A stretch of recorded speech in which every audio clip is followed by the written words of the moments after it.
It's time. Time to get credit for the work you've done. Time to get the recognition you deserve. With Purdue Global, you can move forward in your career, for your family, and for yourself. You're worth the investment in yourself to earn a degree you're proud of, a degree that employers will respect. Purdue's online university is designed to support working adults like you who know it's never too late to accomplish your goals. It's never too late to make a comeback. It's time to start yours today at purdueglobal.edu.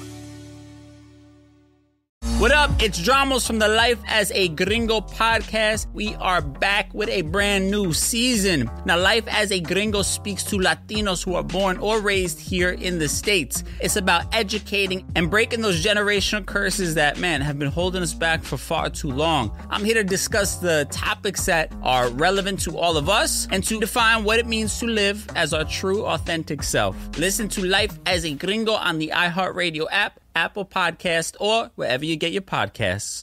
Brought to you by State Farm. Like a good neighbor, State Farm is there.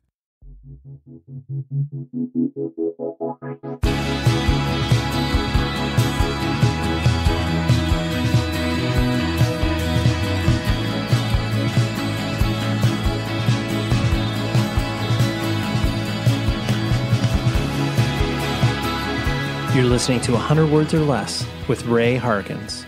Listen, you know what time it is. You are here for the best of 2023 list with my good friends, Joey Cahill from Wanna Hear It Records and Jeremy Bolm from Touche, Amore, Secret Voice Records, Hesitation Wounds, a multi-hyphenate, as it were. I mean, aren't we all? I mean, everybody is complicated and they got a million things going on. Anyways, I'm thrilled. And if you are only listening to one episode this year, I've got 50 some odd other interviews that I do throughout the whole year.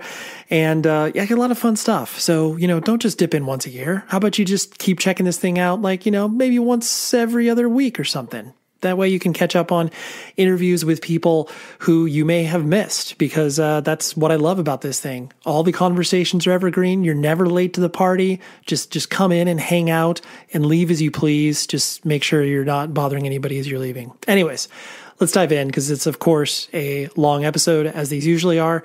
So you can always support the show a few different ways. One, you can email the show, 100wordspodcast@gmail.com. Love to hear any and all feedback. Maybe your favorite record of the year. All of those things are great. You can also leave a rating and review on Apple Podcasts. Those are very important because it helps the algorithm, put the show in front of the people who need to know about it. And you can also do the same thing on the Spotify page if you listen to the show on Spotify. And also, there will be a link in the show notes, but follow along with the show on YouTube if you are listening to podcasts on YouTube, which is a very popular platform for podcasts, I should say.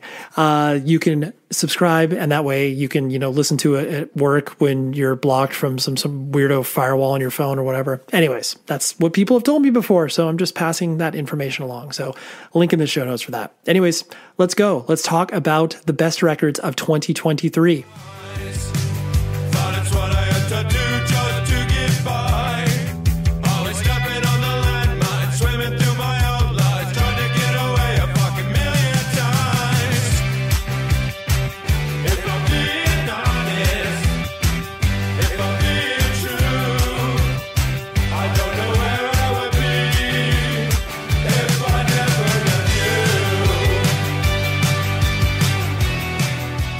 So here we are again for the 900th year in a row that we've done this. And what I always like to ask you guys, what have you learned about yourselves this year in your musical consumption?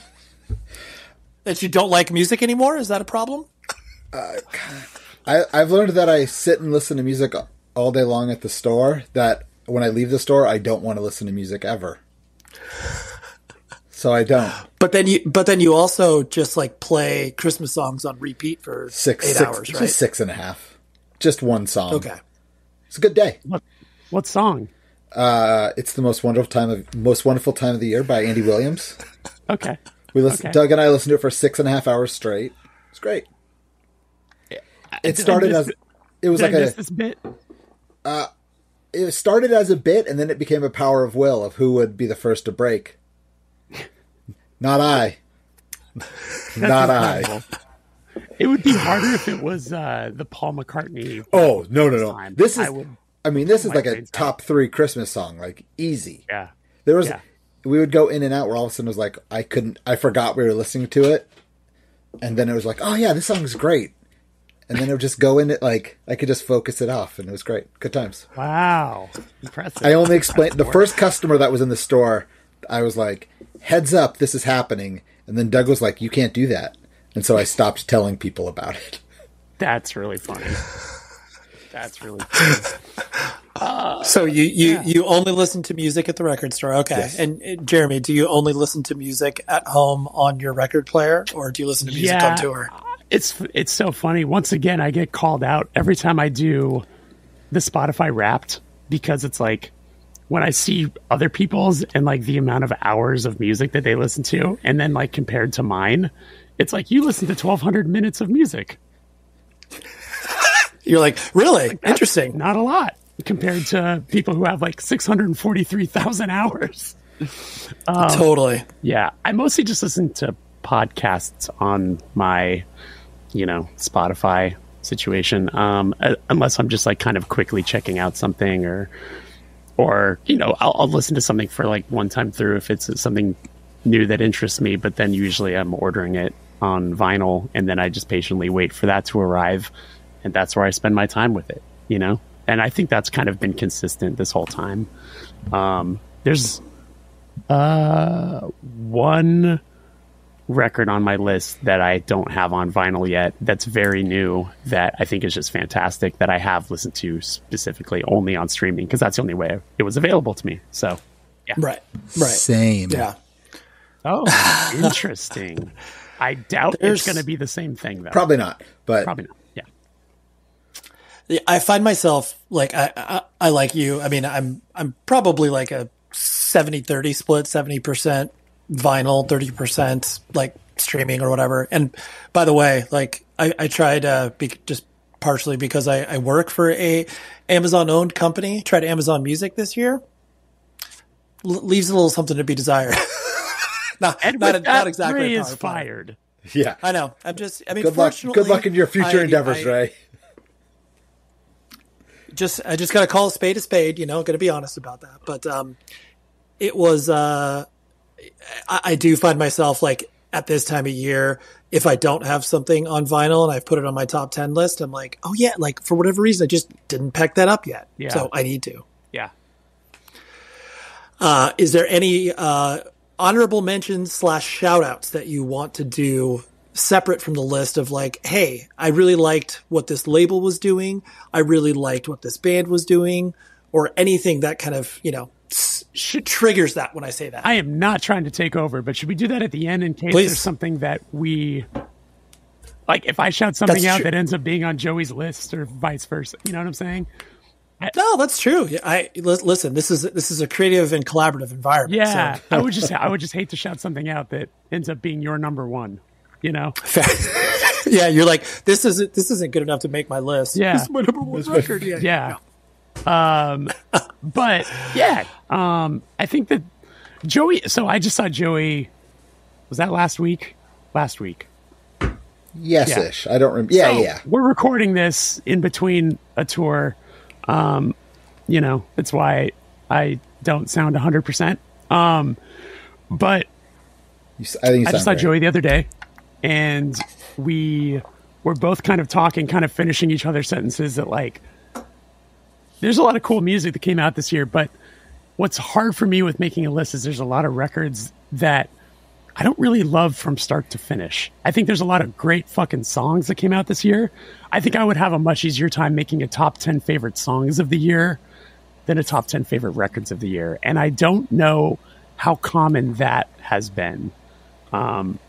So, yeah, putting this list together was a little bit of a challenge just because, I think I liked more songs this year than records.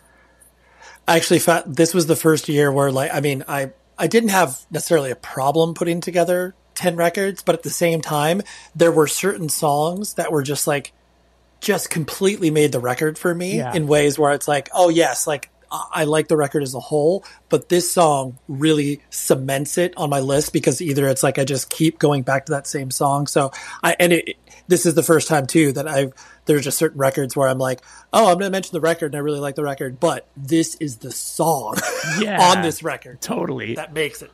There's also like a couple records that I just never got around to diving into that are like making all these year-end lists. And I'm like, yeah, I probably, if I spent more time with that, I probably would have potentially made it on here. But I'm just late to stuff or just never, haven't spent the time. This is probably the hardest list I've made in a long time. Like, I feel like at the end of the day, there was like 13, 14 records that I really liked, which feels low. And it was like, but even like 10 of them was tough. It's a little bit of a stretch. Well, we need 10. I got 10. No, I got 10. And I'm very happy with my 10. I could have made it 11 and no. Well, we'll tag that on at the end of this. Did Panic at the Disco put out a record this year? Was that this year? I can't remember if it was this year or last year. Well, we would know because it'd probably be on your list. At least top 3. At least top 3. Are you praying that he does obviously a solo record, even though Panic at the Disco was essentially a solo record? I feel like I'm too close to the source to have an opinion, a fair opinion on this. That's true. Joey. Yeah. Put your phone on silent. My phone is on silent. Who's buzzing? Who is that? My phone was buzzing. Yeah. I don't know how to turn off the buzz. I'll just... Silence notifications? How do I do these things? What do we... I know. I have become the biggest cop of podcasts, but I'm trying to help you. I'm trying to help Ray's situation here. This sounds like Ray's problem then. Yeah. I just never knew Joey to sound like such an old man so quickly in this like 20 minutes that we've been on there. But it's fine. Yeah. Yeah. Well, all you do, you can put your stuff on sleep. There's a lot of different ways. You can skin this cat. Oh yeah, I'm gonna do not disturb that. There we go. There you go. Hey, beautiful. Hey. Well, in honor of Joey being you are the literal oldest person on here. So it's true. Not by much, but it's okay. You can. How about you hit us with your 10th record of the year, number 10? My number 10 is the one that I do not have on vinyl yet. Is the new Code 7, Go Let It In. And probably could have gone higher if it came out a month or two ago. But it is just phenomenal. Like how you go away for 20 years. When was the Rescue was 2002? They had a record after that too, which was that. Oh, the Equal Vision record. That one. Yeah, the Equal Vision, the Dancing Echoes. I completely forgot that existed. But that was still a really good record. It was fine. This record is great. I was listening to it at the store the other day, and God, I don't remember who I was working with, but they were like, I feel like this would have been really popular like 10 years ago, or this is what the Deftones want to sound like. A lot of like... I was explaining that Code 7's always felt like a band's band, or like you got to be like a complete dork to like follow along with Code 7. And I honestly forgot this was coming out until Ray, you texted me, and I've listened to it every day since. I did not know this existed. What's the energy? I mean, I knew that they because we played Furnace Fest with them, which was great, but I didn't know, and I knew that they had released a single, but I didn't know there was a full album out already. So what does it sound familiar to stuff they've done in the past? It to me it sounds it's a little bit heavier, maybe not as spacey, atmospheric stuff, less stuff about aliens, but there's still aliens on there. I'm sure there are aliens on there. Heavy. There's not a UFO on the cover. What was the lore when they stayed at your guys' house? The singer slept outside. It's my favorite thing. He slept outside. Oh yeah, he definitely slept outside. That's right. But it was the front yard, right, or was it the backyard? It was in the backyard. I can't remember. Okay. That's right. I literally told that story. Was that to you, Jeremy? Who did I tell that to? I mean, I've known that story for like. Oh, then I told someone about the other day just that exact same thing. It's the best. Yeah, it makes me like that person a lot more. Not that I ever didn't. Yeah, I saw them. I guess it was about a year ago now. I don't understand time. Whenever that Prayer for Cleansing Undying show in North Carolina was. Oh yeah, that was last fall, I want to say. Joey, that was 2006. Oh no! With those bands, it wouldn't surprise me. And Code 7 played, but they played the heavier EP, like front to back. Division of Labor, and it's pretty. I missed this. This is what I would have rather have seen was like this style of Code 7. Yeah, I love The Rescue. That shit rocks. Yeah, I always wanted that. Go ahead. No, yeah, I have it on vinyl. I can sell it to you for $400 if you want it. Don't worry, they still have copies because they were selling it in North Carolina. Whoa, that's crazy. That's like a pretty sought after record. I ended up getting a copy from Chris Avis when people were going through his records. So I very much cherish that record extra now because it was his copy. Absolutely. Yeah. If I had another week or two with this record, I think it could have like snuck into there's two records for me in particular that came out super late, that one, and then this project solo black metal atmospheric dude called Panopticon. He just lives I've seen that around. Yeah, it's an amazing record, but I was like, this is 78 minutes worth of music. I need to soak this in. There's no way I can put it on a list, even though other people are obviously putting it on theirs. But I liked this so much that it bumped off a record from my list. Yeah. Got to do that. And I'm glad to have Code 7 here. I don't know if they'll play a lot of shows, but it'd be cool if they did. Yeah. And the record sounds spectacular. Dude, it sounds so good. Who'd they do? It doesn't feel like I think person in North Carolina. Who did all the metalcore North Carolina records? Oh gosh, if it was a Tribunal record, he recorded it. Yeah, no, I hope him. Yeah, gosh, now that's going to bother me. I'm going to wake up at midnight and be like, "Oh yeah, that was the producer's First of all, name." You're going to bed at midnight. Look at you, Ray. What's that like? No, that's way before my bedtime. Well, how about you throw it over to somebody, Joey, for number 10? Jeremy. Okay. I'm sure I'm going to pick a record that is also on someone else's list. It's the Mil-Spec record. It's called Marathon. It's quite good. This band has reliable. Is reliable? Like, this is a band that is not consistent, reliable. Yeah, like, I want to say it's like, oh, they don't put out a ton of stuff, but like when you actually look, you're like, well, I guess they are pretty consistent. They put out a record like every other year and a half or something, or 2 years. Certainly more consistent than my band. But they, like, this record just, it sounds fucking great. They're so dialed in at the kind of hardcore that they play, which is a very, they're not reinventing any wheels with like the sort of melodic hardcore that they do, but like it's a classic sound that they have just sort of perfected, and it works. So when they announced this, I got excited. The record sounds great. The songs are catchy. The song, if I'm saying it correctly, Bella Polk, which is the story that involves Riley from Power Trip, is very moving and is very effective.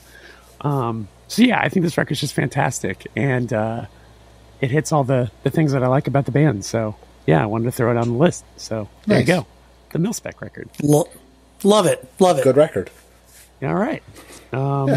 Sorry, I don't have much more to say, but shout out. You don't need to. Well, it's fun story. Not even story, but so like they're playing in Los Angeles in early January. And I was not aware of it until the guitarist texted me and was like, "Hey, I'll see you in early January." I'm like, "Will you? Are you just out here for like work?" And he's like, "No, we're playing a show." And I look at the venue. It's like, First Street Billiards or something in LA. Yeah. And I was like, "Oh, the Distort record release or whatever. And he's like, yeah, but that's like the level of promotion that we do for our shows. Like, just no one knows. I was like, that's perfect, Bill Speck. Yeah. Is it Dan Dara? Was he the one who told you? No, it's Matt LaForge. Yeah, that's the thing. That's the thing. It's like, this band has historically never had social media. They joke that they do work against themselves when it comes to promoting anything. So like totally. So it is. But the fact I picked up for the first time because they did a 80-page zine on Shining Life Press for their last record. Yeah. And it's like, and I mean, it's the nerdiest thing, but it's so cool. But it's like, how are people even finding out about this? Like people that are like legitimate fans of them. I was like, oh, I missed that. I'll pick it up now. I also think it's part of like, and I could be misspoken, but like that whole like Shining Light Press, it reminds me of like early 80s hardcore stuff that was like not obscure, but like, you gotta know. Yeah, it's like, right. It kind of fits with the vibe of that whole crew. Yeah, if they put it out wider, it'd be like, nah, man, that's not the vibe. Yeah. we gotta keep this insular. Yeah, No Spec, it does, they have sort of built a if you know kind of reputation, where I think real heads realize that they're a very fucking cool band. Oh, yeah. Right. Well, my number 10 record is this was something I really wrestled around with just because I found myself like not really knowing that much about the band and then just getting into them because like sonically, I think this record is beautiful. It is the Temple of Angels record, Still Love. And I mean, I know that I don't know much about the band beyond the fact I know they just played like, Texas hardcore and punk bands and stuff like that. But, it was just random where it's like, oh, Run for Cover. It's like, let's check this out. And then the more I listened to it, the more I was just like, can this record sound any better? Like, it's just beautiful. And like, they're an actual band. Like, it feels like a band as opposed to, sometimes, especially those like, grunge shoegaze projects can kind of sound like that, like a project, but it doesn't necessarily sound like a band. Whereas this is just like, this is a band.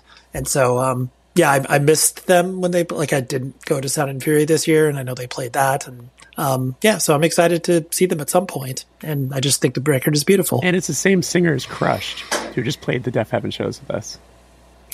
Oh, that's cool. See? Yeah. Learn something new every day. Isn't there a band like on Relapse called Temple of Void or something like that? Well, that's what I thought you were talking about. Oh, Temple of the I'm Going Hungry band. No, that's what I thought you were talking about for a minute. And I was like, that's not how I would describe these things. Then it's not beautiful. I came back around. It's beautiful. Yeah.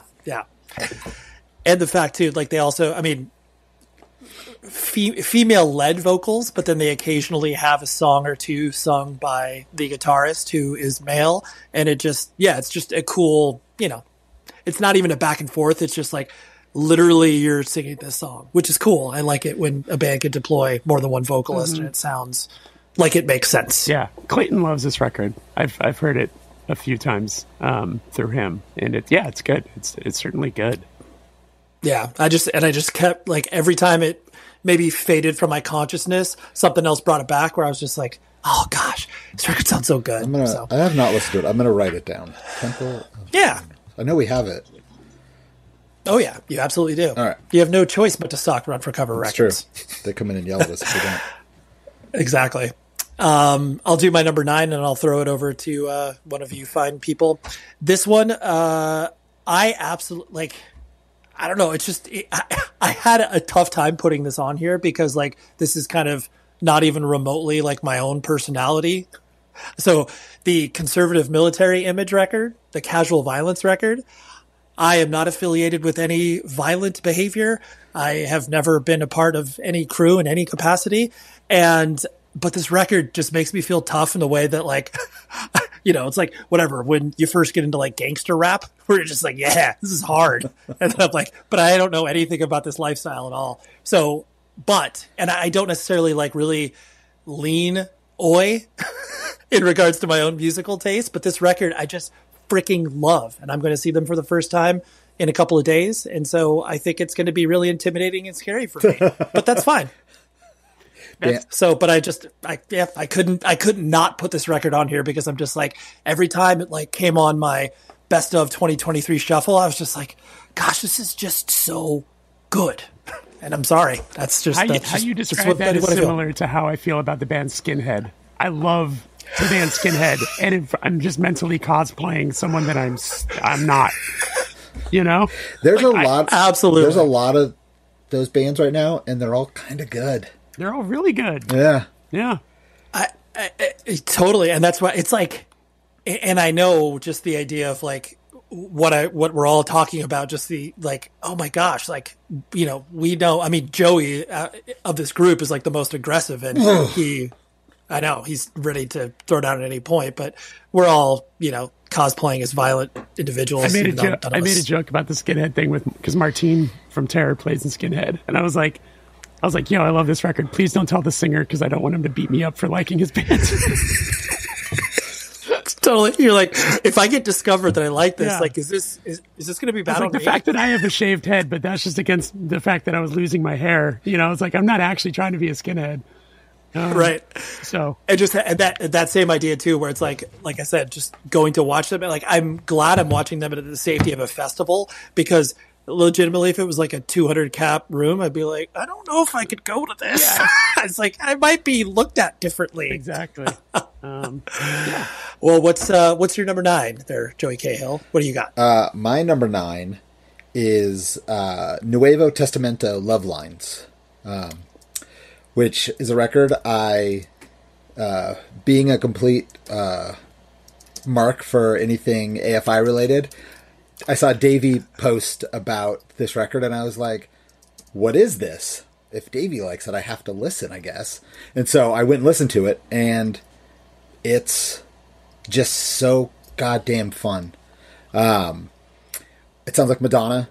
I was listening at the store, and Justin's was like, oh, this sounds like Expose. And I was like, that is a pull, and I respect it. From my understanding, like, the two guys live in Italy and the woman lives in LA, or somehow they were, I don't know. But it's great. It's just fun, like dancey 80s throwback stuff, and it's great. I haven't listened to it. I've seen the name, and I know, like, I just haven't listened to it. They did a remix of a Scowl song recently. And yeah, didn't they open for Scowl recently? Yes, I think up in the Bay. Okay. And they did a tour with that band, I'm probably going to butcher it, Molcha Doma, is that it? The band, I think they're from Belarus. Okay. It's on... Anyways. You're right, Joey. Perfect pronunciation. Thank you. Just kidding. But yeah, it's just so fun, and it harkens back to a time going to Bang with Brandon Bale and having a terrible time. Joey and I realizing how we... For listeners at home, Bang was a club. Oh my gosh. What you just said was going to Bang with Brandon, which I was like, hell yeah. Yeah, let's call it Club Bang. I thought we just called it Bang. I went one, or I think was that your only time, Ray? Yeah, Ray and I went once, absolutely. And it was like, well, that's not happening again. We understood where we sat on the pecking order in regards to, like, oh, we really don't necessarily belong here. Yeah. Like, there are other people who might attract more attention, and we're not those people attracting attention. Shout out Brandon Bale for attracting that attention. I love it. But yeah, it's a good time. I enjoy it, and it's a record that I have forced on many a people at the store. Perfect. Yeah. That is exactly why you own a record store, to enforce your opinion on others. Yeah, exactly. Less social distortion, more everything else. Shout out Bionic Records. Oh, God. Our friends at Rockabilia are always bringing the heat in this cold time of year, but they want you, the consumer, to benefit from said heat by, first of all, going to their website and using this promo code 100 words or less. That gets you 10% off of your entire order, and you can get things from all corners of the musical universe, whether it's the Grateful Dead, Eminem, Black Sabbath, Ghost, Bring Me the Horizon. Like, those are just some bands that you can pop onto their website and find out all of the rad merch. Or maybe you're like, yo, I love Lady Gaga. How about a long sleeve Lady Gaga shirt? Sure, they got you. All this stuff is officially licensed and ships out to you from the Midwest here in the United States of America. Hardcore kids work at the company. I love it. It's independently owned. It's been operating for over 30 years. They're probably going on 35, let's be honest. But go to rockabilly.com. Use the promo code 100 words or less. Order to your heart's content, and you'll be able to save money and get rad merch. So let's go. Go order. Now, this show is sponsored by BetterHelp. Let me tell you, the holidays are awesome. They've got some great moments, whether it's spending time with friends and family, gift giving, all of the things. I personally love Christmas lights. Like, I can't wait to put them up. It just makes me feel warm inside. But there are moments where it's like, man, it's overwhelming, or I'm feeling really alone or sad. All of the things that just, can kind of compound it during the holidays. That is why you need to take a beat and maybe take that moment for yourself. Give the gift of time to yourself. And that's honestly why I love dipping into therapy. That's why I also love working with BetterHelp, because they make finding a therapist online so dang easy. So if you're thinking of starting therapy, give BetterHelp a try. Like I said, it's entirely online. It's designed to be convenient, flexible, and suited to your schedule. Just fill out a brief questionnaire, and then you get matched with a licensed therapist, and you can switch therapists at any time for any reason at no additional charge. Please, in this season of giving, give to yourself as well with BetterHelp. Visit betterhelp.com/Ray to get 10% off of your first month. That's BetterHelp, HELP.com/Ray for 10% off your first month. Take care of yourself, please. My number 9 is the Mitski record. The Land is Inhospitable, and So Are We, I believe it's called, which is a very Morrissey sounding album title. Yes. This record's, I think this is her best record in a couple, I would say. It's one of Ashley's, I'm going to assume it's probably Ashley's favorite record of the year. So because of that, it was in my periphery quite a lot. So it's quite good. I think she's a great songwriter, and I don't know. I really haven't. I mean, she put out the record, Bury Me at Makeout Creek, right? That's the first one, yeah. Right. And I don't know why that record sticks so out to me, as where it's like, this is the definitive Mitski record, even though like this is not at all, but it's just like, it's a good record. It's certainly a good record. It is. Puberty 2 is fantastic. And then the Be the Cowboy record I liked. And then the one after that, which is the one previous to this, I didn't connect with. So I was like, oh, maybe I'm just, on to the next artist. This record, I would describe it as real. It's like, this is going to sound offensive. It's really nice, but in like a positive way. I put it on, I'm just like, this is nice. Yeah. I like it. Yeah. That's not offensive, Joey. I didn't know where you were going. I know, but like nice is nice is a word that could be just like, oh, that's nice. No, I like, get it. Right. Like dismissive. Yeah, it's like that's nice. It's a nice. Yeah. I cannot believe how popular she is. Like, she in Boston, 22,000 tickets in like 22,000? 4 nights at MGM, which is 5,500, and it sold out in minutes. Like, she could have sold it probably 1 or 2 nights at the arena here. Like, that's incredible. Wow. Wild. Yeah. Wow. I always put Mitski in the same sentence as like, Japanese breakfast. Like, just that's, even though like, I don't know. It's just, and that's wild though. That many tickets. And what makes, I think, Mitski so cool is that she's just like, press, no thank you. Like, does whatever she wants, and that's it. It's great. Yeah. I fully respect it. I think that she's done a really cool job of keeping herself and her personality close to her chest, and just kind of making the songs when she wants to. And because this record's like, I think the last one was 2021. So the fact that this record, or 2020, the store was open. So yeah. Yeah, I think it was 2021. That Laurel right. Hell was the record. Yeah. So yeah, I think this record's great. So shout out Mitski. You're number 8 there. You're number 8 now, Jeremy. Oh, and then you can throw it to somebody. I chose the Mystic 100s record on a micro diet. Oh. I have not even listened to it. So Mystic 100s is Milk Music. I was just going to say, I know there's a connection to Milk Music, but I didn't know what it was. So it's Milk Music. This is a band that, from what I can gather, is doing everything in their power to be unheard. Because they're like, I don't think they have social media. I could be wrong, but they're like, kind of a mysterious band, and they put out a record I think it was like 2017, 2018, called Mystic 100s, which I loved. And then they just said, like, fuck it, I guess we'll just change our name to that. And it's in like the same logo.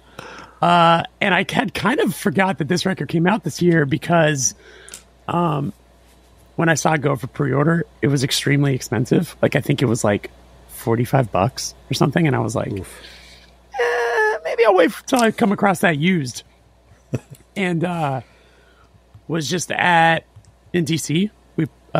There's a great record store called Joint Custody, and I went in there, and they had it, and I said, "Oh, I forgot this." Perfect.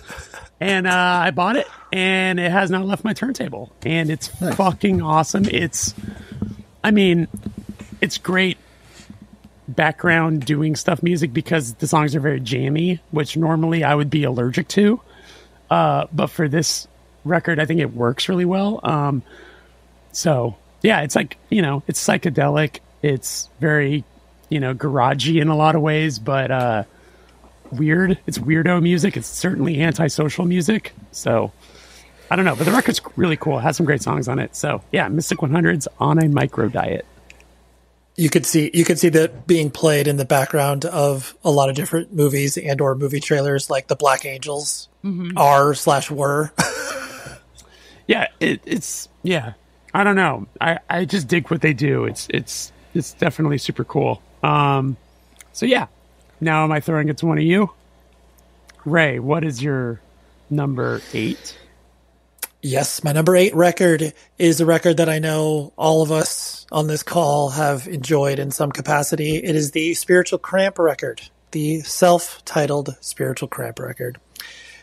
They obviously are like completely grown into who they are by releasing a bunch of EPs and demos and single songs and whatever the hell else they wanted to, as they were, just touring and doing a lot of cool stuff. But, anybody that's seen the band, anybody that like enjoys anything from the early 2000s would like this. Anybody that likes music in 2023 would like this as well. It's just really fun, catchy rock music. What is that Herbert Holiday song? Like, just so good. 2 minutes of just perfection, chef's kiss. And, watching them grow as they have over the past, 5 or 6 years. Obviously there was no watching them grow during COVID live, but just hearing the different evolutions where it's like, oh yeah, like it's cool that you can play with American Nightmare and be like the total weird band, but then still it totally makes sense. And so, yeah, I'm very interested to see how they will progress and who they'll tour with and just kind of where they'll go from here. So love the record. I'll probably talk about it later. Yeah. Perfect. Yeah. I figured I may strike first blood on that one. Joey, what's your number 8? No, my number 8, going back to what we were talking about before with conservative military image, adjacent, Homefront, Games of Power. It's so good. It's funny, I did not know where they were from. They're from Canada. And it sounds... The middle of Canada. Where no one... They're from like... Edmonton. Oh, boy. Wow. Yeah. And it was a record I first heard, and I was like, I don't know what I think about this. And I kind of kept listening to it, and I realized it sounds like the first Blitz record meets the second Blitz record. And it's great. It just absolutely rules. I saw them a few months ago, and they completely pull it off, and it's so good. And I know they're playing LA soon. and they are not to be missed. I think the future for them is looking quite bright. But yeah, it's great. It's just a fun, like, punk record with a lot of synth in it, and yeah. I keep meaning to pick it up every time I'm at a record store. Then I walk out and I go, "Fuck, I didn't buy it." Yeah, I keep forgetting. But they're not. I mean, granted, aesthetically, they definitely. Well, I mean, like the guy from The Chisel sings on a song. Right. Like they're playing with The Chisel in New York. Like they're like in that world, but they're like it's like the second Blitz record. It's just like, you know. I wouldn't have pulled that comparison, but that's why it sounds like the first Blitz record beats the second Blitz record. Right. It's great. Yeah, Homefront. Good times. Got it. My number 7. Incendiary. Change the way you think about pain. Talk about consistent. Holy Toledo. Every record rules. And I feel like they just get better. Is that weird? That, like, it's so good. Like, hardcore's become a thing where a lot, like, my attention is not as strong, I guess. Like, I listen to a record, I'm like, I'm like, nope, or like, oh, that's good, but it's not for me. And this is... You can make up your mind very quickly. Yes. And this is kind of like the hardcore record of 2023 for me. Like, I keep going back to it. It's great. It's heavy, you know. It sounds like Rage Against the Machine, kind of. They can write fun parts. They write really, really fun parts. Yes. Yeah. And I think his vocals are awesome. I love it. I love this band. Yeah. I feel like they've leaned more, like vocally have leaned more and more into just accepting the Rage Against the Machine. Yes, 100%. Like, he does not yell as much. There's a lot more, like, talking adjacent parts. Yeah. But yeah, I think they're one of the best. More shouting. And I like that they're just like a total just weekend warrior. Like, yeah, we're adults. But we're going to go play like some really cool shows and then just go back to work on Monday. Yep. They basically get like a laundry list of like, oh, this is what we can do this year. We got 10 shows in us. What do we do? Let's do this. And they can kind of have their pick of what they want to do, and it's awesome. Yep, Touche barks up their tree every single time. It's the same message every time. We say, "Hey, just so we ask, so we know that we did ask. You're available, right? We're just covered our bases here, okay? Like, can you guys do 4 dates? Yeah. No? Oh no, we ask way more. That we're like, hey, are you guys down to do 6 weeks with us? And they're just like, ah. They're like, you mean the Northeast for 3 dates? Yeah, we could do that. Yeah, we can do Long Island. Totally. But we headline. Right. Yeah, you guys cool with direct support? Because it's not going to go well for you otherwise. Yep. But yeah, Incendiary. Good record. Ray, your number 7. Yes, my number 7. It spins off of your Homefront pick. That is my 7th record of the year, the Games of Power record. The song Overtime. Unbelievable.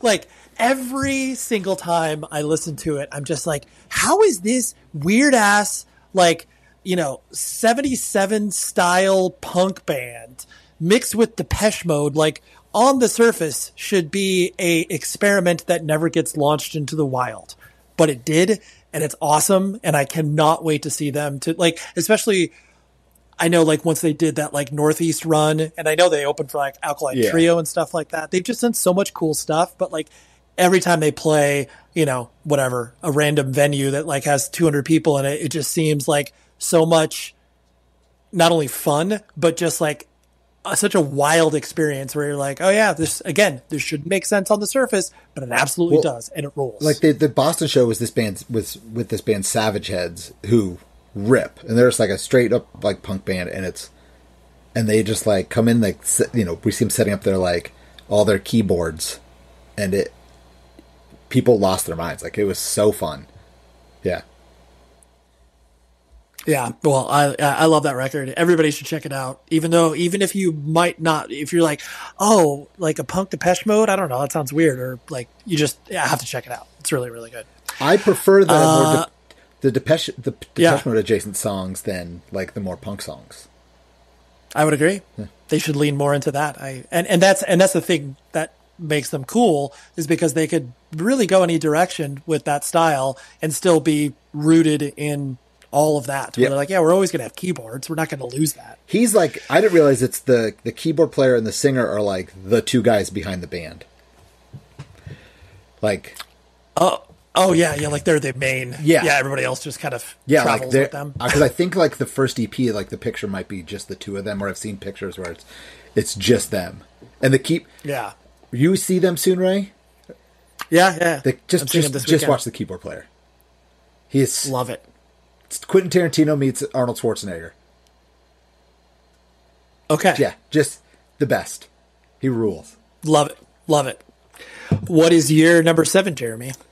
My number 7, I apologize for listeners if they hear weird noises. My dog is demanding that she is on my lap. So absolutely. As dogs need. It's a dog-friendly podcast. I would say dog-forward podcast. We welcome them on as guests. You want to smell that, Mike? You want to smell that, Mike? My number 7 is the Super Violet record called Infinite Spring. I love the Sidekicks. The Sidekicks broke up. This is the singer of the Sidekicks. His name is Steve.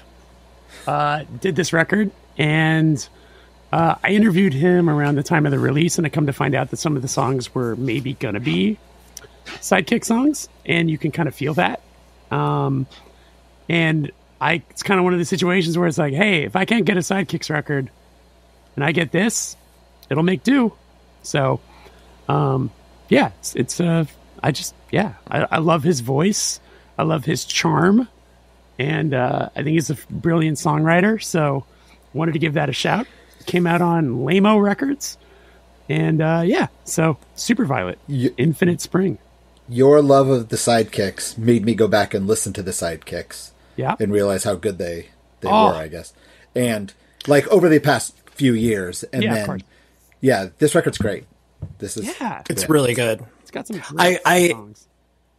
I compare in my head. I like draw a line between him and John K. Samson, where it's like obviously different sounding humans, sure. but operate on the same sort of wavelength, where it's like they really pay attention to their lyrical craft, and then obviously how it combines with music, which I know sounds like the most basic description, but it's like there's such attention that's paid to it that it reaps its rewards. In the song that's a single, I don't know if you guys caught how he shouts out Matt McGreevy and Felicia. Oh, he says that I did not. Like he said, and it's like this was clearly going to be a Sidekick song because he's talking about writing their next record, which is I love that. Just adorable. That's awesome. So that is adorable. Shout out to Epitaph fam. You know. Yeah. Cool. Do I do my number 6? My number 6 is The National. Laugh Track. They put out 2 records this year. Spoiler alert, I might be talking about another record. I don't know if that's breaking rules, but that's just fucking where we are. That's okay. Yeah, I think that it's got some fucking great songs on it. The artwork for both records, not my favorite. And the fact that they just doubled down and used it twice. Shocking. Very confusing. Very shocking. I kind of like the second artwork more, I think. I don't know. They're both terrible. Yeah, it's not so it's good. A lose-lose.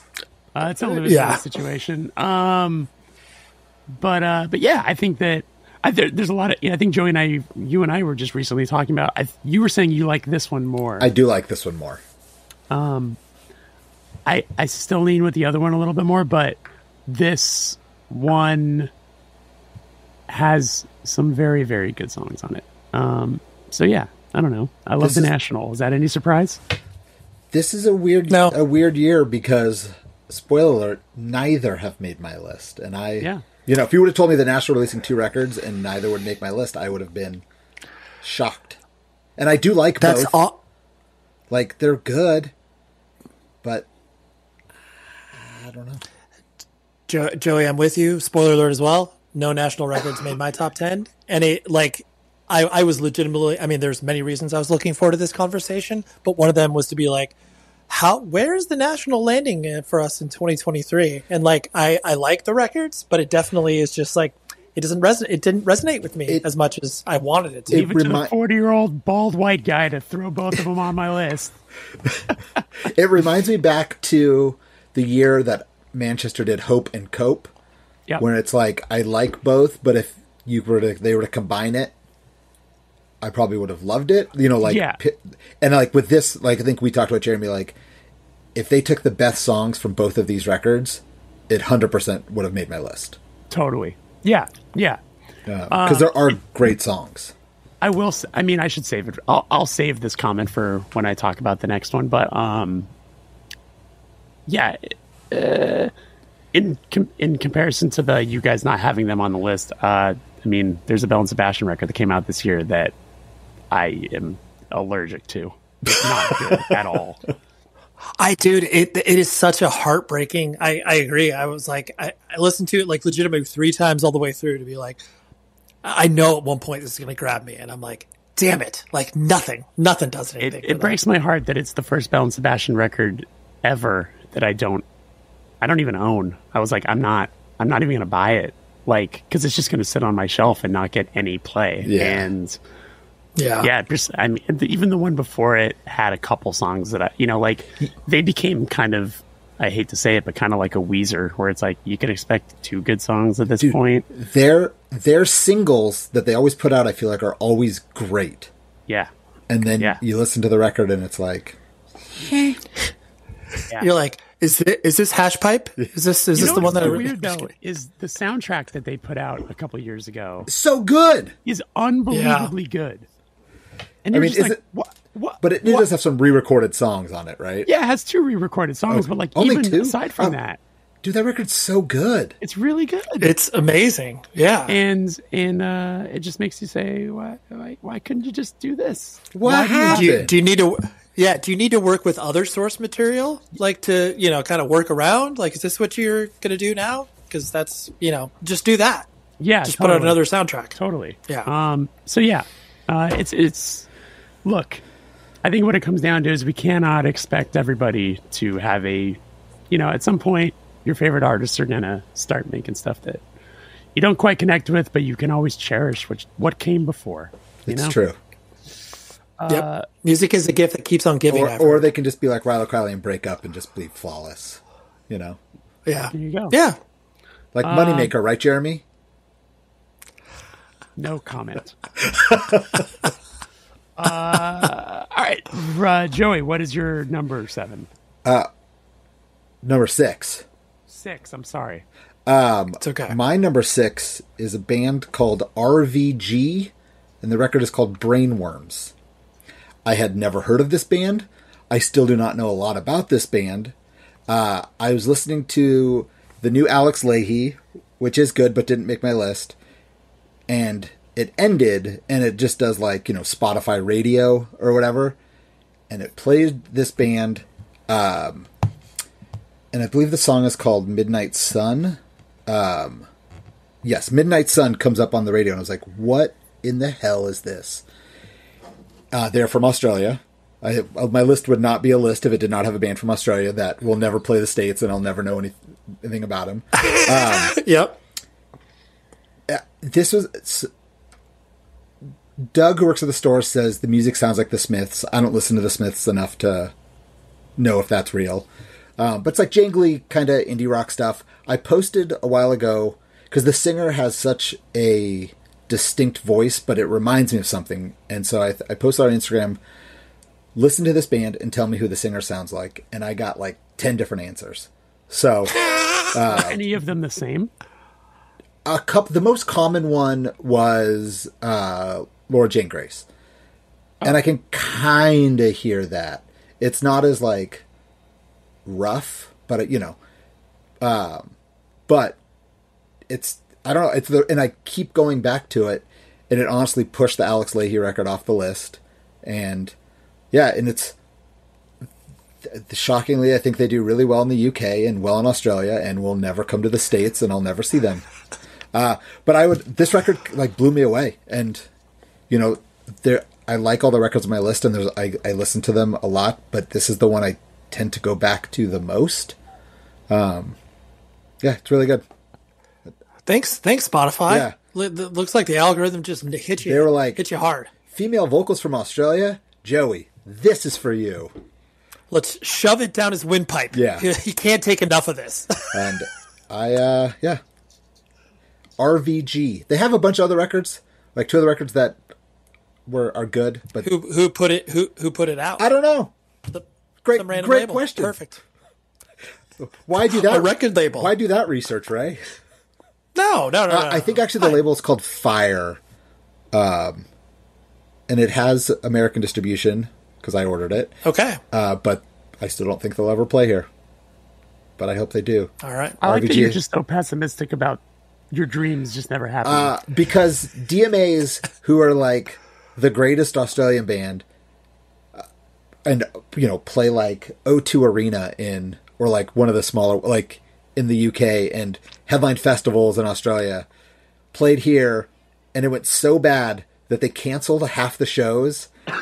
I saw them at South by Southwest at 1 a.m, and there was 20 people watching, and they have never come back. They've put out 4 records since then. So I just I'm of the assumption that unless you're middle kids and get a tour of Jimmy Eat World, most Australian bands just don't want to come here. Although I did see Alex Lay here this year, and it was really good. Wait. You got money burning a hole in your pocket this holiday season after you've like bought all your gifts, and you're like, or maybe you get some gifts. Go to evilgreed.net. They are an amazing web store solution for bands and record labels to sell their stuff, but they act like a record label because they have a very curated approach to the bands and labels they work with to send stuff all over the world.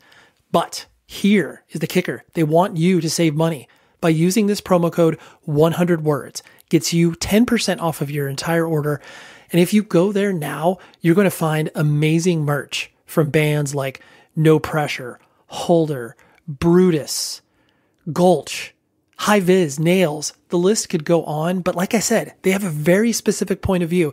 If you are in the heavy/artistic side of things, mostly in the DIY world, that's what we're talking about. They are an amazing company. I love supporting them, and I feel very grateful that they support me and this show. They find value in the conversations we have here. So go to evilgreed.net. They ship worldwide. Don't be scared off by the fact that they're located in Berlin, Germany. The shipping rates for us here in America are very advantageous. So hop on there, go to evilgreed.net, use the promo code 100 words, 10% off your entire order, and buy a lot of merch. Go for it. With Lucky Land Slots, you can get lucky just about anywhere. Dearly beloved, we are gathered here today to... Has anyone seen the bride and groom? Sorry, we're here. We were getting lucky in the limo and we lost track of time. No, Lucky Land Casino, with cash prizes that add up quicker than a guest registry. In that case, I pronounce you lucky. Play for free at LuckyLandSlots.com. Daily bonuses are waiting. No purchase necessary. Void where prohibited by law. 18+. Terms and conditions apply. See website for details. My number 6 record is the Sufjan Stevens record. Talk about, 40-year-old white guys. Like, here we go. Let's talk about Sufjan Stevens. No, the record's called Javelin. I just adore him and what he does. Like, Carrie and Lowell is obviously an all-timer record for most people and just absolutely heartbreaking. This record is definitely less sad, but it still weighs a lot. It's fucking sad. Yeah, it like I said, it doesn't weigh as maybe much as Carrie and Lowell, but it still hits. And I definitely found myself listening to it less than Carrie and Lowell and his other stuff, but it didn't lessen the impact for me personally. And I just like similar to other artists that we were talking about, where it's just the idea where it's like, maybe I'll do one interview, maybe like just, it's like, I'm gonna still work with Asthmatic Kitty. Like I'll just do everything. And it's like, I'll do a soundtrack whenever I feel like it. Just like exists in his own universe, and it's really cool. And he'll always bum people out really badly with some of his lyrics. And so I'm a big fan of that. I'm going to not talk about this right now. It's fine. I keep wanting to buy this on vinyl, But man, is the artwork tough for me. It's really fucking bad. Yeah, I don't disagree. I mean, obviously, especially from the Carrie and Lowell, where it's just like, really like timeless picture. It's just like, it connects back to the record. And this just looks like, a kid's portrait, like that they just threw together. Yeah, it's like let's use bubble gum to write the word javelin. I think he's a brilliant songwriter. I haven't spent time with the record. I know I need to. It's been like on my list of things to do. I listened to the single, which I also respect anyone who's just like so willing to put themselves out there with the song called "Will Anybody Ever Love Me?" But this man has never not worn his heart on his sleeve, which I think is something that I respect a lot about him. So, Yep. Very, very consistent. Absolutely. My number 5 record will transition to a record that Jeremy spoke about before, the mil-spec record, Marathon. When they released the single, speaking of songs that just like completely landed with me, the song "The Days Don't End," I think it's like 5 or 6 on the record. Like when they just had the single of that, I literally was just be like, yeah, just 10 times in a row, no problem. It's just a beautiful, DC hardcore inspired thing.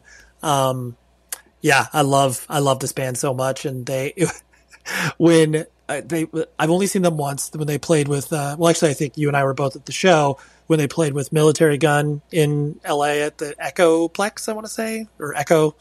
It was funny because they were like self-described not good. Like they just weren't on point. But still, even them being like quote unquote bad, I was still like, oh, this is like good. Like, yeah, maybe they're not like the top of their game or what they want to be, but it's still good. And so I feel like even if you're getting like this is in my opinion not an average mil-spec record, but I think even if you're getting an average mil-spec record, it's better than most bands trying to do this style. So yeah, love this record. Is my brain broken? Did they play with because I also saw them before that with Praise in LA. Oh yeah, I didn't see them with that, but yeah, I think I think they just did like 3 or 4 dates, or maybe 2 dates. I don't know. Unusual. That sounds again. Familiar, man. My brain doesn't work anymore. It's okay. I just remember because I was like, oh, I thought you guys were pretty good to the guitarist Matt, and Matt was like, oh no, we were terrible, dude. Like, and he just, I know every band member is going to think that about their set, but he was like, no, and he specifically cited, he was like, oh yeah, we didn't practice, we did this, we did that. I was like, okay. I thought it was like, okay, but whatever. Yeah. Number 5 to you, Jeremy. What is your number 5? My number 5, this is the one that I don't have on vinyl yet.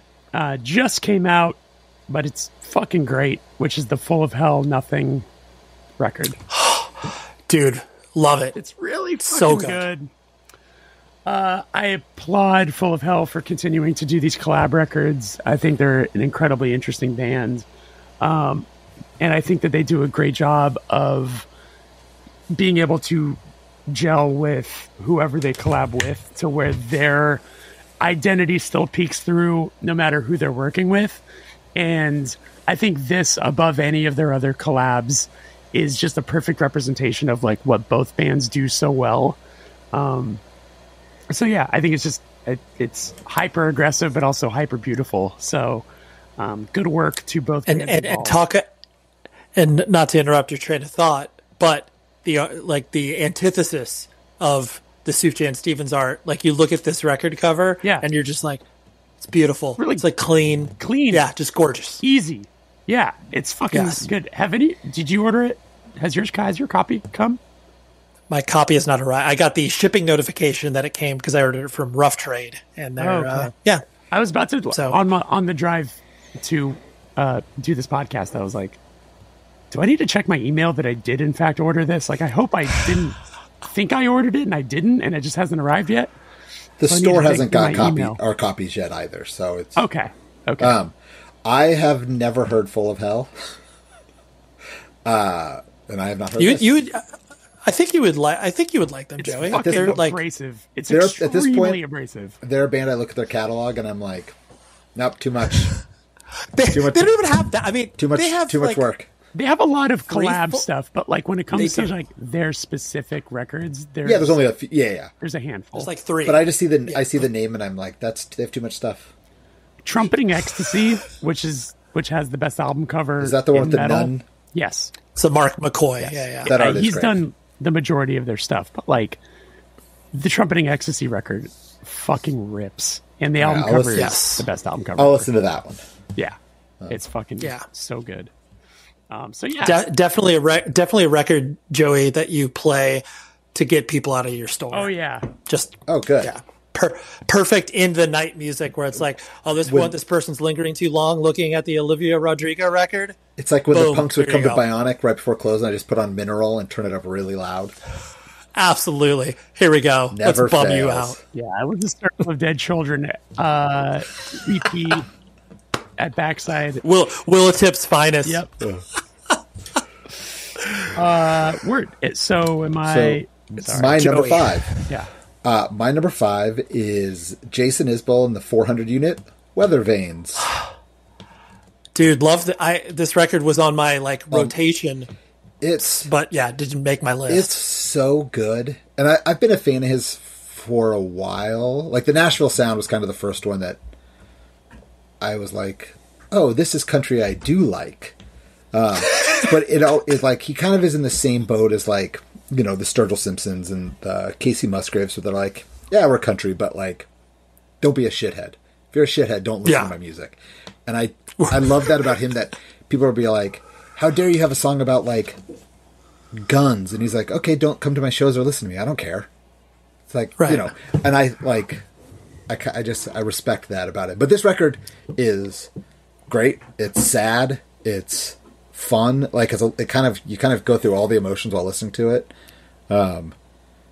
Did you watch the HBO thing on him, the music box? It's funny. The only part I saw was like it was him talking about getting sober and like showing footage of I think it was a Drive-By Trucker show in the garage. It was like his last show with them. It was like I think a benefit or something. And just like he was like, look how bad I look. And it was like he was a mess. So I need to go back and watch the whole thing because he seems like a really interesting person, and I've never seen him. I really want to because I've heard he's great. But I've never seen him either. Every interview that he does is totally like you even if you hate his music, you walk away being like, damn, this dude's cool. I want to hang out with him. I mean, granted I haven't seen Killers of the Flower Moon yet, but like he's in that. Like that's cool. He's really good in it too. That's what I heard. He had to he has scenes where he's literally, it's just Leo De Niro and him, and he's holding his own. Yeah. Jeez, dude. Like, talk about a room you don't belong in. You're like, hey, here's some fire. Just go jump in that real quick. But no, this is kind of one of those like I said, I only listen to records at the store really, and it's like if I'm ever there by myself in the morning, it's like the perfect like morning record where I can just it's long, so I can do a bunch of stuff and just it's great. I really enjoy it. It's also I would say it's a good starting off point for people who might just be like Isbell curious, where it's like, oh yeah, you can probably dive in here and then pay attention to his whole catalog.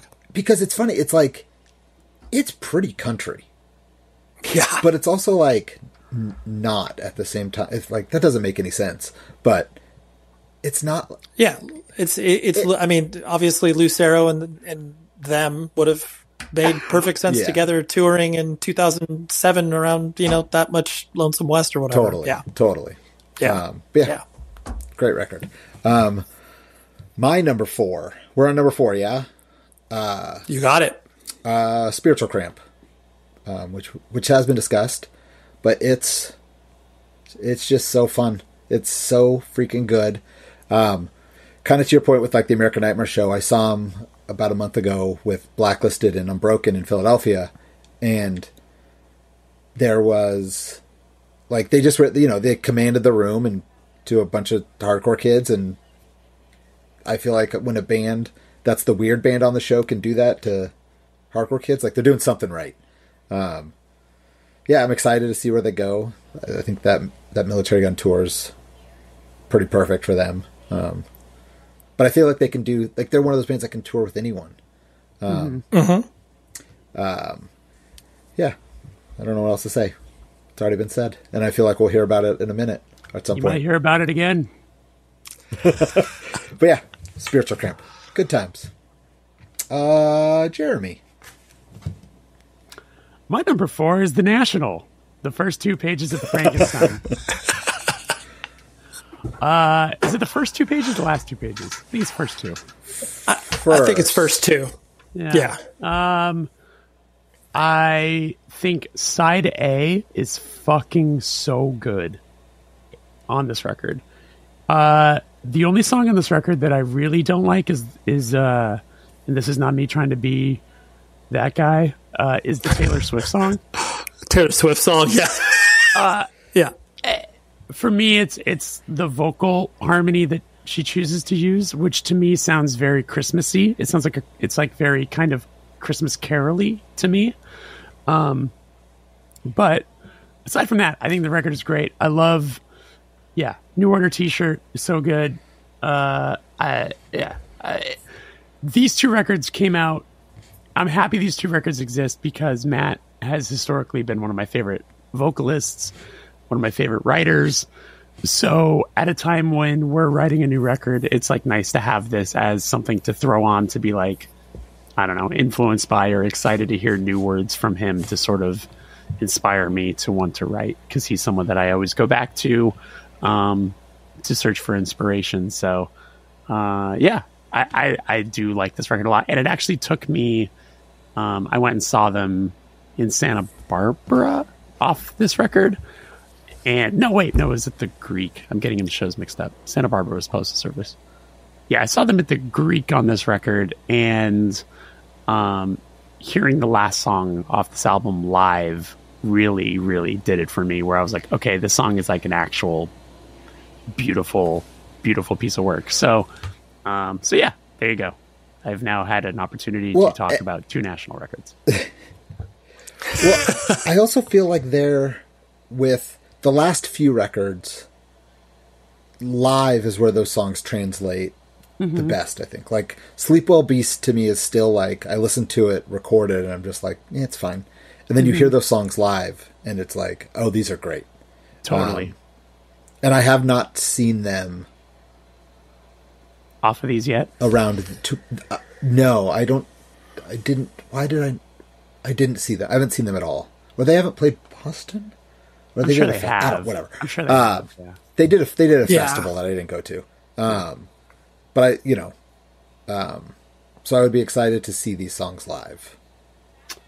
I went to that show that you went to, Jeremy, at the Greek. Yeah. And I found myself liking the songs more live, whereas the record, it just felt like there was a lot of effort that I needed to put forth that typically national records are pretty effortless for me to get into, where like I just didn't know how to like put those things together. And so that's kind of what made me not admire the records as much as I had in the past. Sure. But then live, I was like, oh, like, okay, cool. Like they're still good, obviously. Yeah. But, and it's like, like anything else where even a not favorite Converge record or a not favorite Coen Brothers movie, it's still a pretty good fucking record. Yeah. So, as much as these might not be their best albums, they're still pretty listenable. We still should be thankful that this exists. Absolutely. And we still have these records. Yes. Absolutely. Yeah. Absolutely. Did either of you get the test press they were selling? No. Nope. No. I'll sell you mine for $5,000. You got one? I did. A guy was at a friend of mine. Oh, you tried to help me get. You tried. I tried to find you. Yeah. Yeah, and I appreciate that. But I'll sell it to you for $5,000.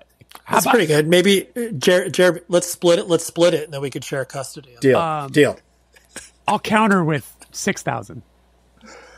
Oh, I won't take more than 7. I just got blown out. I won't take less than 7. Cool. I'm so bad at this. I'm passing this to. I'm doing number 4 myself. Okay, go for it. So I have this is a one-man black metal project. I mean, that I would classify it more metal. Is this another one-man black metal project? Besides Panopticon, yeah. So this is, the record's called 2. The artist's name is Black Braid. And he is, an indigenous black metal dude. And the record freaking smokes. It is so good. It reminds me, the deep cut for you, Joey, in regards to working at Bionic when we all got obsessed with that Darkane Rusted Angel record. Where we're like, damn, this sounds like Left 4 Dead except a metal band. Yeah. Anyways, so this record, just flawlessly recorded, it sings songs about, indigenous rights issues, talking about, Jeremy, I know you were a huge fan of the, How to Blow Up a Pipeline film. There's songs about that. I mean, not the film in particular, but just that, land usage rights and everything like that. And, he, unlike a lot of black metal projects that just only exist in a person's head and then maybe obviously get out to a record, he's actually touring with it and playing shows. And I legitimately, even though I know that the show might not smell very good if I were to attend it, it would still be really, really good from a musical perspective. So, Black Braid, the record is called 2. I don't know if I realized it was just and it's obviously his second record. I didn't know it was one person. I thought it was a couple people. Interesting. It's his and the fact that and of course I love this because people obviously in the metal community are exactly like the hardcore community where they start calling people industry plants. And so he has been defined as an industry plant as well, where it's you're just some person that's trying to co-opt the idea of being a Native American and playing black metal. Anytime a band gets a lot of hype pretty quick, that's the new thing that gets thrown around.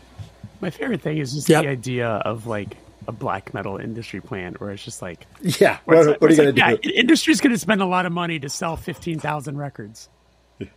Totally. And it's he self-releases everything too. And it's of course, he sells out of 2,000 or 3,000 units on vinyl immediately or whatever. But there's a faster path to being an industry plant if you play a different style of music. I don't know if you know that. So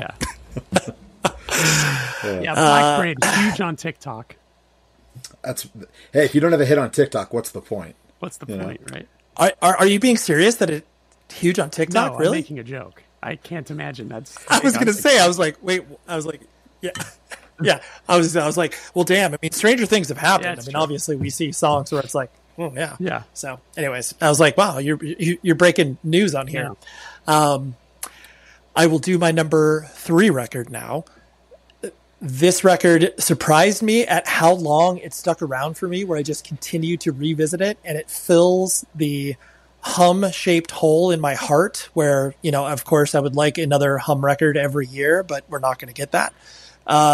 This is the Narrowhead record, Moments of Clarity.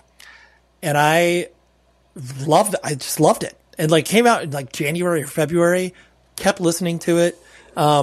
Thought it was I don't know, there's a certain amount of sloppiness involved with this band, but it is charming. And I saw them live a couple times. I saw them over in the UK and they were awesome. And I just really enjoy what this band does. And they're low key, really popular.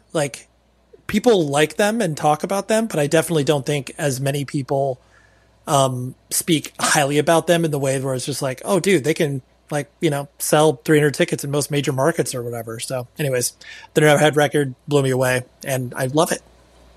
Awesome. Yeah. I feel like I just sadly forgot about this record. I've liked what they've done in the past. I think they're really good at harnessing sort of the Smashing Pumpkins energy and guitar tones, which is a very difficult guitar tone to try to emulate. So, but yeah, I need to actually revisit this record because it got lost on me, sadly.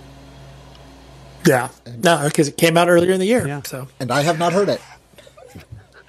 It's okay, Joey. Toss it is a perfect record store record. It's long enough where it's very Jason Isbell adjacent, not sonically, but this one's a single LP though, right? I know the last one was a double LP. Yes. Is it listenable? It's the most wonderful time of year? You probably would have a tougher time playing 6 hours of it, but 6.5. Maybe let's get our facts straight, Ray. Right. Yeah. Right. It's about 156 times we listened to that song. We did the math. That's good. I'm glad. I mean, time well spent as far as I'm concerned. Can we just mention, though, that the album cover for this looks like it would have come out on Victory Records or Revelation Records in, 1997? Yes, we can. We can talk about that. Or it could have come out on, Cahill Records, it could have been released alongside a Mineral record. It just jumps out. It looks like it could be like a Game Face record. That's where I'm going with this. It's oh yeah, I'm looking at it now. You can see the marker lines or the I can now, actually. You know what? Now that I'm thinking about it, you know what it kind of looks a lot like? It looks like the original artwork for that first Movie Life record. Oh yes, it's go time, right? Yeah, it's kind of got. Thank God we all remember that. Yeah. I'm going to look at that. Early Photoshop usage, where it's okay, here's the blue, here's the whites, here's the street sign. Yeah. I know exactly what it's you're talking very about. in that vein to me. All right. With the Lucky Land Slots, you can get lucky just about anywhere. This is your captain speaking. We've got clear runway and the weather's fine, but we're just going to circle up here a while and get lucky. No, nothing like that. It's just these cash prizes add up quick. So I suggest you sit back, keep your tray table upright, and start getting lucky. Play for free at LuckyLandSlots.com. Are you feeling lucky? No purchase necessary. Void where prohibited by law. 18+ terms and conditions apply. See website for details. Denise has been playing jazz for 40 years. Last concert, one of the musicians fell sick with RSV. Respiratory syncytial virus, or RSV, is a highly contagious virus that can lead to breathing problems. This time, she's choosing to help protect herself with Pfizer's RSV vaccine, Abrysvo. Abrysvo is a vaccine for the prevention of lower respiratory tract disease caused by respiratory syncytial virus, RSV, in adults 60 years of age and older. Abrysvo is not for everyone and may not protect all who receive the vaccine. Don't get Abrysvo if you've had a severe allergic reaction to its ingredients. People with a weakened immune system may have a decreased response to Abrysvo. The most common side effects are tiredness, headache, pain at the injection site, and muscle pain. Ask your pharmacist or doctor about Pfizer's RSV vaccine, Abrysvo, respiratory syncytial virus vaccine. For full prescribing information, please call 1-844-989-7284 or visit abrysvo.com. Brought to you by Pfizer. Yeah. Well, that's my number 3 record. Joey, I'm going to throw it over to you for your third. All right. Yep, hopefully we don't all have to talk about this at the same time. I know it's going to be on all our lists. Blink 182, One More Time. My number 3 record. Should I go take a pee break? Thank God someone has the courage to put the Blink record on their list. Clearly, I was going to listen to it a lot. Yeah. Because Tom is back. And you know what? It rules. It's so good. It's everything I wanted. I mean, it's everything that the last record was not, obviously, which, I guess that's not a high bar to clear, but it's good. You mean the highly Grammy-nominated popular album that Matt Skiba was a part of? 9? Was 9 or California? They got... there was a second one with Matt Skiba? 9. Yeah, neither are very good. Never mind. California was very successful, right? Yeah, there's 2 good songs off that. Yeah. But this record's really good. It might I've Come to Love Neighborhoods, which was Tom DeLonge's first record back. Oh, that's like a top 3. I see your face, Ray. That's like a top 3 Blink record now. That record's unbelievable. Top 3? Unbelievable. Top 3? Oh, yeah. But you listen to it and you can tell how disjointed and they're not friends, and I think that's what kind of almost helps it in a way. But this one is brings back to it doesn't sound like Dude Ranch, but you can tell that they're having fun with it. And I went and saw them. Yes. How much do you believe they wrote any of these songs? Oh, I know they're songwriters on a lot of them. I just have to imagine that this is no, a lot of the people on it, the songwriters, are people in Travis's like world. And you know what? I don't care. Just give me good Blink songs. That's all I want. Okay. I want good Blink songs. I want to see them, and I want to have Tom's pre-recorded guitar tracks going through, and I want it to sound like he's trying to sing. And we got it. We got it, guys. We did it. Yep. I bought tickets to see. They're back. I got pit tickets for Fenway next year. Let's go. Can't wait. I love Blink. I've loved Blink since Fenway. Jesus, good for them. Oh yeah. Yeah, they've earned it. They've earned it. Yeah, they've played a few gigs at the Showcase Theater in Corona. They've earned no big deal. It's I have liked this band since 1995, so I'm gonna always at least listen to the records. Totally. And same. It's great. I love it. Like, I truly, genuinely like it a lot. Yeah. Blink. All right, Jeremy, do you want to talk about it before? Or I know it's probably your number in this area for you. 2.5. I'm guessing 2.5. A special 11th spot. Yeah. It's above 1. Like the year when I pulled some shit where I made a number 0 and it was a Leonard Cohen record. I'm always here to break rules. It just floats above it all. Yeah. Am I picking something actually? Am I doing my number? Or you do your number? Yeah, you can throw it. Jeremy. Yep. Jeremy's number 3. My number 3 is the Gel record. The Gel record, Only Constant, which, there's a reason they're as big as they are. This is just a start to finish, short, very good hardcore record. It sounds great. They're very good at what they're doing. They're again, we're not reinventing any wheels here. This is just a good hardcore record. And I would say my favorite hardcore record of the year, in the sense that, like, every time it came on, I'd be like, yep, there it is. That sounds fucking great. And it's over and done with, and it did all the parts that I like. So yeah, there you go. The Gel record, Only Constant. I just to button on that thought, the idea, like, when any time that record came on my best of 2023 playlist, every time it would come on, I'd be like, God, like, this song, like, this record, it's so good. And it commanded your attention, which I really enjoyed about it. I think they're my favorite of, like, this new crop of like, big hardcore bands. Like, they're the one, all of that. Yeah.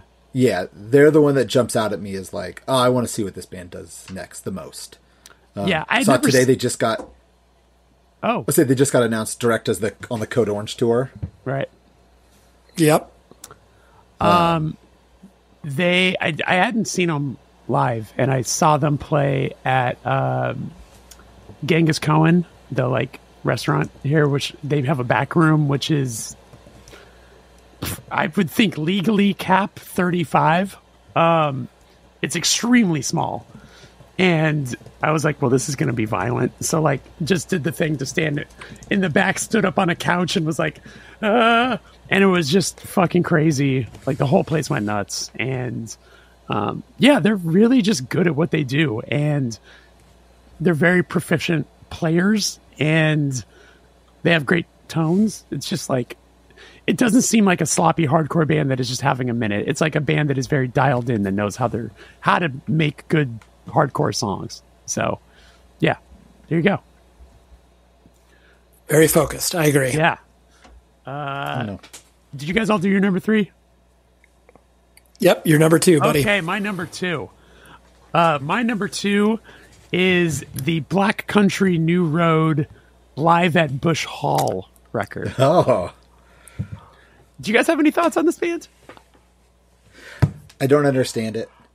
But then I saw a video you posted on, like, one of your stories. Yep. And was like, oh my God, I think I should listen to this band. I didn't yet, but I just thought it was funny that last record came out and it was like, Pitchfork Best New Music, like, this is the greatest thing that's ever happened. And the singer was like, I quit. Yep. Yeah, I'm fascinated by this is a band full of prodigies, like, straight up musical prodigies. Every single one of them. They're super young, Like, I think the oldest member, if I'm going to guess, might be 24. Like, super, super young. Look like students. And they are unbelievably talented. So, like, they put out that last record, and the singer quits. And his like, statement on it is really heartbreaking, where he's basically like, I think there's a line where he says, like, I was hoping this would make me happy, and like holding a guitar makes me really unhappy, and like the band supported him, was just like, I don't like, if your mental health is suffering this much being a musician, like, we don't expect you to still do this. So like, they've put out a record a year every, like the one before, I think, came out the year before. And the songs are not like quick 3-minute jaunts. They're like 7-minute, very musical numbers. So the fact that they were like, we respect all of the music that you've made with us, but we're going to now write 10 new songs. And we're all going to sing now. So now, like, different members of the band sing. And so when they play, so I went and saw them in LA, and they basically played what this live record is. And they don't play anything from the songs that he was a part of. And it's incredible. Like, Joey, I think that you would like the songs that the piano player sings, because it's very Regina Spector-y in a lot of ways, which I think you would be into. But there's just, I'm just blown away by them as musicians and songwriters, and them as people. They seem very well-rounded and very just, I don't know. I'm impressed by them. I'm very, very impressed by them. For not knowing a lot about them, they kind of remind me, I have the same vibe as like a Broken Social Scene kind of thing, where it's like is it more like a collective? Yes. And just people kind of come and go. And like, that's what I've like. I don't think people are coming and going. I think that it stayed this group of people. It is a strict, okay. But they're switching. But it's like, there's not just one person who's like, right. I mean, I guess Kevin Drew is Broken Social Scene, but like, it does feel like, oh, here's Feist on this record. And, there's that kind of. So, yeah, I mean, they had that vocalist for those 2 records, but I mean, now it's like, one of the singers is a guy who also plays horns, and then another singer is the piano player, and then another singer is a girl who plays guitar and also bass, I think. But I mean, it's like they have like a flute player, they have stringed instruments player, like, I don't know. Where do they play in LA? They sold out 2 nights at the Regent. Yeah, that's what I've had, like, to Joey's point. That's what I've had a tough time tracking, because I've listened to the their last record. I tried to wrap my head around it, and I was just like, I don't know where to start. Yeah. Like, I was like, I understand elements of it, but then there's a lot of it that I'm just like, oh, I don't know. It seems like whatever. Like, I'm too dense. It's like, I just don't get it. Extremely avant-garde and challenging music, and like there's like a lot of jazz incorporations, and it's very, very musical. So was this similar to the Blink 182 record? Thank you. Yeah. You're welcome. You should hear the paradiddles on that Travis does. I don't know, some drum thing. I don't know. In between his Peloton classes that he does drumming lessons. Yeah, because that's what. Yeah, he's a multi-talented. It's funny. He artist. He produced the record, and the drums are so loud on it. Jerry, is this live record all new songs? Yes. Oh. So they were like, instead of going into the studio, they were like, we're just going to record this live album. So that's why I feel like this works. Does it sound like a live album? It does. It does.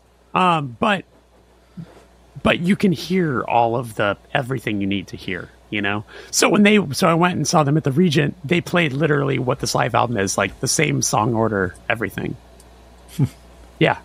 And I was like, I went into it being like, cool. I'm not as familiar with the live album as I am with all of the previous songs with the other singer, but I want to see them, so I'm going to go. And they blew me away, like fucking floored me. So I'm excited to see what they do next. Amazing. Can I ask a completely unrelated question? Yeah. Did either of you go see Quicksand? recently? No. Okay. I did not. That band Hotline TNT opened, and it looked like I saw a video where the guitar player was wearing a Uniform Choice, the UC shirt. And then I looked at his Instagram, and he's wearing a Letterman jacket with an X on it. I thought it was cool. Fuck yeah. I know nothing about that band. I mean, when you're talking, at the top of this, Ray talked about honorable mention stuff. It's like, that's a record that I haven't spent time with, but every song I've heard off of it is fantastic. They opened pretty good. Ceremony last year. I think they toured with Ceremony. Oh. So they played Sound and Fury this Sorry, I just totally derailed this. But no, you're fine. Sorry. You're fine. No, you get it. These are important questions you have to ask. All I was going to add. I was like, you listen to the band, and then you see dude with the Uniform Choice shirt, and then an X Letterman jacket. Like, yeah, throwback. I was going to say, they just did a No Country. Black Country New Road just did a Amoeba What's in Your Bag, and you're just like, you people are so much smarter than me. Like the amount of they all picked the Blink record.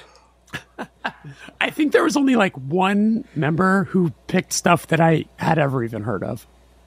Where I was just like, wow. It's like the deepest cuts ever. Of classical music, of all sorts of stuff. Jeez. I was like, you people are so advanced. It's crazy.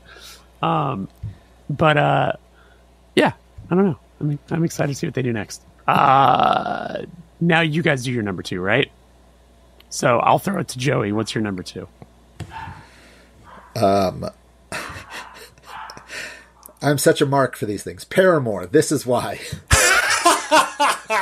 Yes, you are. Yes, you are. I actually forgot that they released this record this year. This is the only Paramore record I've listened to from start to finish. It's so good. Yeah. Yeah, it's good. It's when a band can go from where they started to sonically what they sound like now. It's it's insane. And to only get more popular. You do not hear we want another Riot. We just do Riot all over again. It's the Paramore fans have grown with them and like everything they've done. And I think this record's pretty incredible. And it's wild to me. The B-side is even better than the A-side, I think. And that's... Oh, nice. Weird. Yeah. But it's I don't know. It's just a really cool record. Where even I'll play it in the store and people who work there who are not into this stuff will be like, this is pretty good. Yeah, they're like this. Yeah. Well, especially too, where it's this record cut through certain places where it's not like this is a litmus test on how things cut through, but they did an episode of that Song Exploder podcast on a Paramore song. And it's that's because they're legitimized in mainstream press for a multitude of obvious reasons. Yeah. But that's where it starts to penetrate, people who are music snobs or whatever. They're like, oh yeah, this band is actually good. It's no duh. You still hear Paramore and you're just Misery Business. And there's so much more going on these records now, which I think is really cool. And it's awesome. Yeah. To see them get bigger. I saw them at Boston Calling, and a festival is not my number one spot to see a band, and they were incredible. They can just command that whole stage, and to go from they were on Haley was we played this 10 years ago, and now we're headlining it, and it's that's kind of crazy. There's just right. Yeah. We played Side Stage Warped Tour, guys. Yeah. Remember that? I haven't heard it in a minute, but that This Is Why song, anytime I have heard it, it's in my head for the next 6 days. Yeah. I'm just thinking about it right now. It's in my head right now. It's in. Yeah, it's there. It's there. Yeah. It's there. And shout out Brendan Yates for directing that music video, which is super fucking good. Which is awesome. Yeah. Totally cool. Yeah. I'm confused. You did your number 2, Jeremy? It's now Ray's. I'm doing my number 2. Thank God Ray's here, keeping us in line. Thank God. We all learn from each other. My second favorite record of the year is a record that you talked about already, Joey, the Incendiary record. Change the way you think about pain. This band could fart on a record and I'll probably be like, oh, it's pretty heavy, man. But I just, to your point, and not to beat a dead horse, but just the idea of getting better as you get older. And Jeremy and I know you, Joey, witnessed the magnificence of botch, and watching adults play music is so thrilling. And it's like, that's what it feels like Incendiary is getting to the point where you're just like, listen, they have a formula, they're sticking to it. They work with the same producer, like they hit all the same notes, but they still continue to progress. And then Brendan's lyrics are also still just like talking about real stuff and not just like, like whatever, insert stupid cliche and hardcore thing here. So yeah, I just freaking love this record so much. And I love every time I get a chance to see them, I will support this band until they stop being a band. You guys have both said freaking on this podcast. Are you guys just like in full dad mode and I'm just the piece of shit that still just cusses all the time? I think so. I don't know.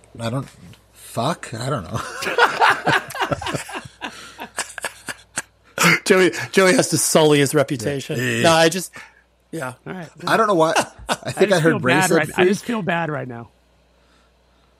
You don't need to feel bad. I'm gonna swear like crazy when I announce my number one record. You just wait. You just fucking wait, Jeremy. Yeah, that's what I want. Well, speaking of number one record, I will tell you my number one record of the year, and that is the Slow Dive Everything Is Alive record. My God, this record, talk about going down easy. It's like, I know Slow Dive is obviously, as the kids say, goated within the context of shoegaze and or rock music, whatever genre you want to put it in. And their self-titled record that they put out when they, came back was like blew my hair back and was so good. This thing, it could not sound better. They could not be catchier. And I like every time I not even revisit it because it never really left my rotation, but every time I put it on, I'm just like, I cannot not listen to the whole record. Like I just have to listen to the whole thing. I have to listen to the whole thing. And the song Kisses, like that, I think it was one of the first singles they put out on this record. Just like, God damn, it's so good. So yeah, I there's no record that I've listened to more than this record this year.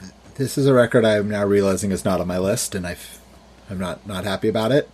But Blink-182 One More Time is, so we all make choices. Well, this record is unbelievable, and I'm like, I have a relationship with shoegazy stuff where it's like, I'll be honest, I don't care for most of it. Like, I think it's all kind of the same.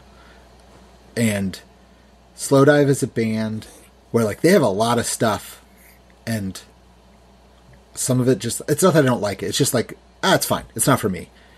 And then this record I put on just because it was new, and I was like, I'll listen to it. And it instantly grabbed me. It's like a quieter, it's not, like, when I think of shoegazy stuff, it's like just loud, and you don't really, but there's a lot going on behind it. But like this one, it's like, it's just a quieter shoegaze record, and it's unbelievable. Like, so catchy. I just think that what they do with their vocal harmonies as well, where you're just like, oh, it's beautiful. It's late. It's everything that, to your point, where it's like, it's not just, using the fuzz pedal for fuzz pedal's sake. Yeah. Like, they're songwriters. And so like, it's really cool. The songs that the guy sings are really good. Like, it's great. Yeah. Yeah. This is one of those. Well, way to go, Slow Dive. Way to be a band. That is really good. This is one of those situations where I haven't listened to this album once, so now I'm excited to listen to it. Yeah, it's beautiful. Well, Jeremy, what is your favorite record of the year? It's the Spiritual Cramp record. It's quite good. Beautiful. I think it's quite good. I think I'm giving it the number one because I've been wanting them to do an album for so goddamn long. They've been putting out incredible EPs since like 2016 or 17 or whatever it is. And I'm excited that they finally did. And yeah, it's like, it's got all of the elements of what I love about them from the beginning, with like hearing the, sort of Clash, Modern Lovers, Iggy Pop type stuff in it. But then it also has elements of like the Strokes and Interpol and stuff like that in it. And I think it's a great culmination of all the things that they've been working towards. So it's hooky, it's catchy, they're fucking incredible live. And yeah, I think that they have the record behind them to hopefully move them to the next level if the opportunities present. And I wish them all the best because they deserve it. This is so another record that almost made my list was the new Hives record, which is really great. But like you listen to this and it's like, man, like if people like the Hives, like they would love this band. Like it's just, they've got the stage, like everything about it's like the whole package. Yep. More organs. We need more organs in bands. And more sound effects. Yeah. I think this is the first time in a while where we've all three of us have had the same record on our list. It's been a minute. That's true. I feel like it has been a minute. Yeah. Yeah. I don't know the last time we all had something on there. It maybe was a national record. Yeah. Well, I think I'm sure. Yeah, I was about to say it's we definitely have done the national. Yeah. And I'll have to look back at our records. It's probably last year. Yeah, seriously. Like I remember what came out last year. Yeah. No clue. Okay. All right, Joey. What's your number one, Joey? Sufjan Stevens, Javelin. Wow. This record's unbelievable. I really liked it, and then I saw his post the day it came out about his partner passing, and it just put this record on a whole, is it Carrie and Lowell sad? Maybe not, but it is just fucking heartbreaking. It's a different sad. You're right. It is a very, very tough listen. And it's one of those things where I listen to it at the store all the time. And I'm always doing other stuff and I'm busy and I can't really I'm not giving it my full attention. And the first time I think I was driving to a long drive and I put it on and that's all of a sudden it hit me and I was just like, oh my God, this record is not a fun listen. It is. I do love, not to interrupt your train of thought, I'm also loving the play that's happening in your living room. What's funny, I've got earplugs in, I can't hear it. I don't know what's going on. It cuts through just a little bit, but it's fine. But when a record lands on you like that, I love that feeling where all of a sudden it's just the skies open up and all of a sudden you're I get it now. In this one, the skies got real cloudy and gloomy. Right. But it just, Sufjan's, his records, Illinois and is great. And I think Carrie and Lowell is truly a masterpiece and one of the greatest records of all time. And everything since Carrie and Lowell has been just fine. I don't love the weirder stuff, but I feel like this record takes everything Carrie and Lowell was, but also adds an element of different sounds, and it's not just a guy playing guitar. It has enough weirdness in it to bring people who love the Ascension in, and this record's unbelievable. I wasn't sure it was going to be my number one, and then I was making my list, and was well, of course it's my number one. It is. Just kept climbing. I think it truly is the best record of the year. Yeah. Is that why you put it number one? Oh my God. Right. Yes. I know. Yes. Well, to wrap it up, let's give our special shout outs to anything that we want to, whether it's record labels or other records that we missed or anything like that. Joey, you want to start it off with anything that comes to your mind? If not, there was a record by an artist named Blonde Shell that I really like. Yeah, that record's rules. The record's really good. There's a record by this artist named Gloom, which I believe she's LA based. I ordered it because I liked the artwork.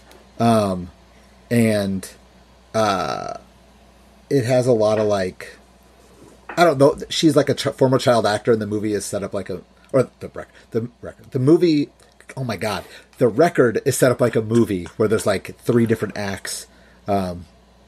Rufus Wainwright sings on a song. It's really good.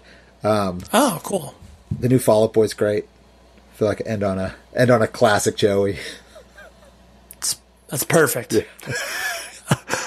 You got anything you want to mention, Jeremy? Yeah, I mean, at the top of this, I was saying there's a lot of records that I think have fucking great songs on it, but as a whole didn't make my list. MS Paint, Military Gun, like Truth Cult. There's a lot of records I think from bands that I think are great, but I'm excited to see what all of these bands do next.